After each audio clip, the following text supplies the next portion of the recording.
Box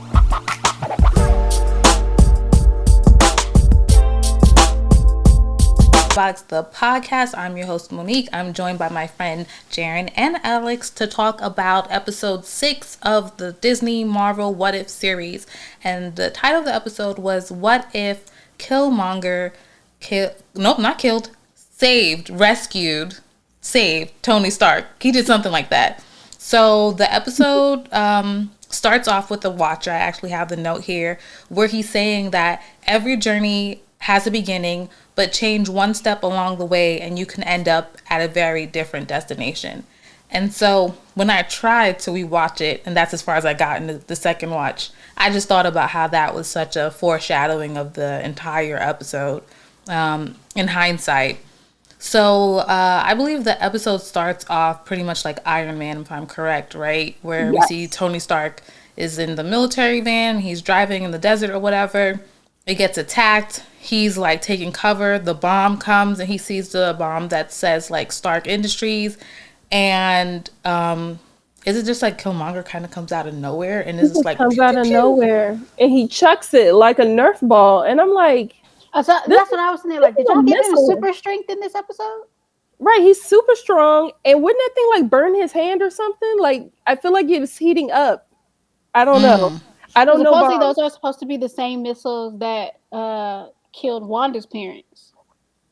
Oh, exactly. True. Remember how big it was in WandaVision? So I'm like, you're not just finna pick up and just chuck a whole missile.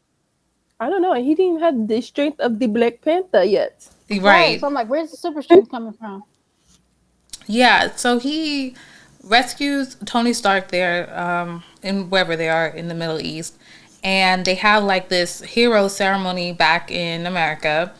And we see Happy. We see whatever. Pepper. Thank you, because I was like, when it's Pepper Pot. We see Pepper and we see some other people, whatever. And they're just, Stark is like, just appreciating, bigging up whatever, Killmonger for saving him. And we're seeing a bit of jealousy from one of the bodyguards, right? One of the security.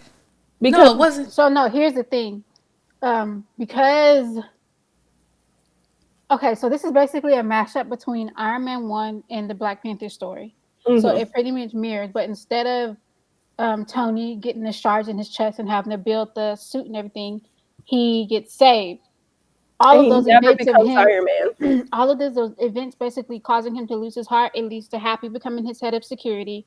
Piper eventually becomes like sort of like a CEO of the company. And then there was the third guy, or the other guy. Name? I can't remember. He was like, he built it in the middle of a desert with a box of scraps.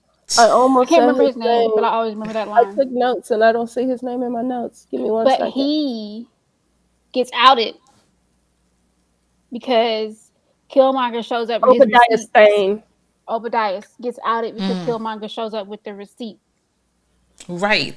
And Killmonger couldn't wait to just take that opportunity to be like, he still has all of the boastfulness, arrogance, if you will, like, they kept that consistent. So he has all the receipts. They fire that guy. And they onto the shade room just out of nowhere. Right. And Killmonger ends up replacing this guy. They go back to Stark's. That's his home? Does he actually live there? Is that his? So no, where they went back to the same bar that you see in Iron Man 1. Like a lot of the locations they went to are exactly the same as what you see in the original movie.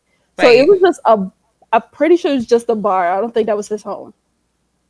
No, but when he went back to where you see like, all the like machinery and kind of like tech stuff. That's what I was jumping to. That's his. Oh, yes. Yeah, that is his home. Tower. Yeah. Stark Tower. So they go, I skipping the bar part because I don't remember that. They wait, we got to mention the bar part because they do the toast. They honor the Wire. They honor Omar. And it was like, They did. King, you best not miss. That's like a shout out to Omar. Yep, that was. From the Wire. This is why that you guys was a Wire reference. I'd never watched The Wire. Shame on me. So You know what's crazy? I never watched The Wire either, but I know all the references. But I watch a lot of YouTube, so I just watch people who watch stuff. I like doing that too. But Yeah, so they have their moment in the bar. They go back to Stark Towers, and Tony is just saying like, we could do, like I said, a lot of great things together. Killmonger is in grad school. What is going on? That he has this like thesis project. No, this is a thesis from when he was in grad school at MIT. Oh. And basically he just like tricks Tony into building his super anime robots. His Gundam. So basically, and Tony just felt so gullible in this episode. It was starting to annoy me, but go ahead. Here's a couple of things. So I feel like Killmonger in this episode was what he should have been in the movie. So in the movie, he was unapologetic. I'm taking everybody down. I'm the bad guy, main character, big bad guy energy. In this, he's finessing everybody. He's like stroking Tony's ego. So he's so slick with it that nobody's bothering to ask any questions. For one, he knows Tony's a tinkerer. So if you present him with something that has any type of potential, he's gonna tinker with it. Like if you look at Ultron, he literally built Ultron just to see if he could do it. Like there was no premise to him doing it. Like he did all of those things just because. And the worst thing you could do is tell him he can't build it. So when he presented it to him, and was just like, he basically was like, I built the whole thing. I just don't have the enough power source to like get it powered. That instantly triggered Tony. He was like, we gonna figure this out before the night is over.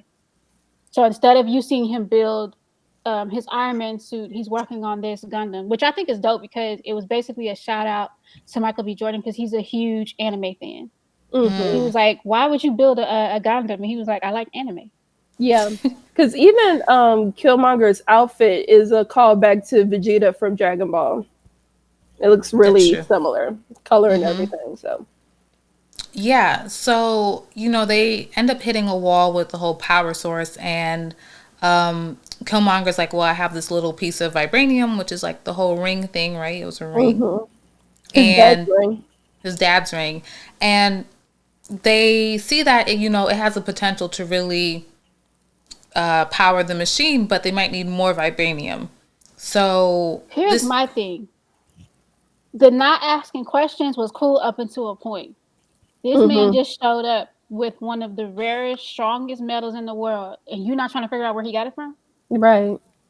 Like they just skirted right around that. And that's stuff like that. That's why Tony was annoying me, because I was like, Tony in this universe is dumber than real Tony, because I don't understand why he's just letting things happen. Tony, Rhodey, Pepper, and Happy, like nobody was asking like real Pepper questions. kind of was, but she wasn't pushing back enough.